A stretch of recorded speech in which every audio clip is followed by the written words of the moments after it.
বঙ্গোপসাগরে তৈরি হওয়া শক্তিশালী নিম্নচাপ প্রবেশ করেছে একেবারে কলকাতার কাছাকাছি। সেই কারণে সকাল থেকে বৃষ্টির দাপট রয়েছে, কিন্তু সন্ধ্যার পর থেকে এই বৃষ্টির পরিমাণ কিছুটা কমতে পারে। তবে মঙ্গলবার পর্যন্ত বৃষ্টিপাত চলবে।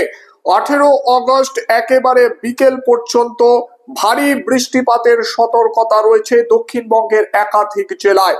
যারা বাড়িতে রয়েছেন তারা বাড়িতে থাকুন, আর যারা বেরিয়েছেন কাজের তাগিদে যাদের বেরোতে হয় খুব সাবধানে চলাফেরা করুন, তার কারণ কলকাতার বিভিন্ন প্রান্তে জল জমার সম্ভাবনা থাকছে। পাশাপাশি আপনাদেরকে জানাবো দক্ষিণবঙ্গের বেশ কয়েকটি জেলায় বৃষ্টির চরম সতর্কতা জারি করা হয়েছে।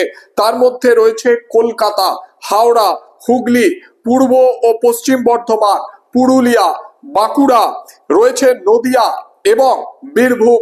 এই সমস্ত জেলাগুলিতে ভারী বৃষ্টিপাতের একটা সম্ভাবনা রয়েছে, তার সঙ্গে বজ্রপাতের আশঙ্কা থাকছে এবং ঝোড়ো হাওয়া 30 থেকে 40 কিলোমিটার গতিবেগে দমকা ঝোড়ো হাওয়া বইতে পারে। 18 আগস্ট পর্যন্ত চরম সতর্কতা জারি থাকছে। পাশাপাশি মঙ্গলবার পর্যন্ত উত্তাল থাকবে সমুদ্র। মৎস্যজীবীদের সমুদ্রে যেতে নিষেধ করা হয়েছে। কলকাতার বিভিন্ন প্রান্তে সকাল থেকে ভারী বৃষ্টিপাত চলছে। বৃষ্টির জেরে একাধিক রাস্তায় জল জমার খবর সামনে আসছে, যানজট তৈরি হওয়ার সম্ভাবনা রয়েছে। বিকেলের পর থেকে কিছুটা বৃষ্টির তেজ কমার সম্ভাবনা, তবে মঙ্গলবার পর্যন্ত বৃষ্টির হাই অ্যালার্ট জারি থাকছে। অন্যদিকে উত্তরবঙ্গের ক্ষেত্রেও মঙ্গলবার পর্যন্ত বৃষ্টির হলুদ সতর্কতা জারি থাকছে।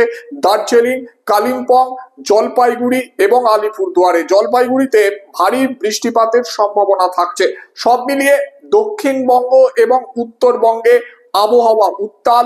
একদিকে সমুদ্রের তৈরি হওয়া নিম্নচাপ, শক্তিশালী নিম্নচাপ কলকাতার একেবারে কাছাকাছি জায়গায় অবস্থান করছে, আর তার জেরে ভারী বৃষ্টিপাত চলছে সকাল থেকে মহানগর সহ দক্ষিণবঙ্গের একাধিক জেলায়। বেশ কিছু জেলায় হাই অ্যালার্ট রয়েছে বৃষ্টির, এবং বহু রাস্তায় জল জমার একটা সম্ভাবনা থাকছে। তাই যে সমস্ত রাস্তায় জল জমছে সেখানে খুব সাবধানের সঙ্গে যাতায়াত করুন।